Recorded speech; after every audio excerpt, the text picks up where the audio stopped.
देवेंद्र फडणवीस असं का वागतायत काय कळत नाहीये. महिलांविषयी, गोरगरिबांच्या लेकरांविषयी इतकी का चीड असावी त्यांना कळत नाही. पोलिसाच्या माध्यमातून, आता तुमच्याच माध्यमातून मला कळालंय की त्यांनी लाठीचार्ज करायला लावलाय. म्हणजे मुख्यमंत्री इतका निर्दयी असू शकतो या राज्यात, की आता उभं महाराष्ट्र बघणार आहे. स्वतःच्या लेकरं गेलंय, सोन्यासारखं लेकरू काळीच गेले ते आईच्या बापाचं, न्यायासाठी ते रस्त्यावरती बसले. आणि तुम्ही देवेंद्र फडणवीस पोलिसांना हाणायला लावणार लोकांना. म्हणजे राज्यात तुम्हाला वातावरण दूषित करायचंय मुख्यमंत्र्यांना, असंच ना.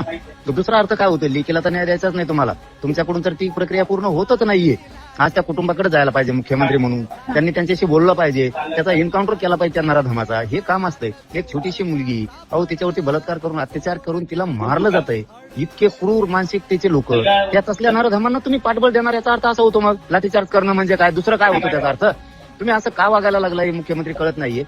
असे मुख्यमंत्र्यांनी स्वतःहून त्या पदावर राहिलं नाही पाहिजे, मुख्यमंत्र्यांच्या गृहमंत्र्यांच्या पदावर यांनी जायला पाहिजे. कारण नुसतं इकडे दिदी म्हणायचं, इकडे लाडकी बहीण म्हणायचं, आणि तिकडे एक महाराष्ट्राची लेक मारून टाकली गेली एका त्या 65 वर्षाच्या एका डंगऱ्याच्या मथऱ्याने. आणि त्या मथऱ्यांसाठी तुम्ही इथल्या गोरगरिबांच्या जनतेवरती आंदोलन करून न्याय मागणाऱ्या लोकांवरती लाठीचार्ज करणार. ही कुठली भूमिका आहे मुख्यमंत्र्यांची? म्हणजे तुम्हाला आनंदानं लग्न करत हिंडायचंय उद्या दिवसभर, पण त्या कुटुंबाकडे उद्या किंवा आज रात्री तुम्हाला जायचं नाहीये, न्याय द्यायचा नाही. कसा न्याय मिळणार राज्यात? एक दिवस खूप मोठा भयंकर उद्रेक राज्यात होणार.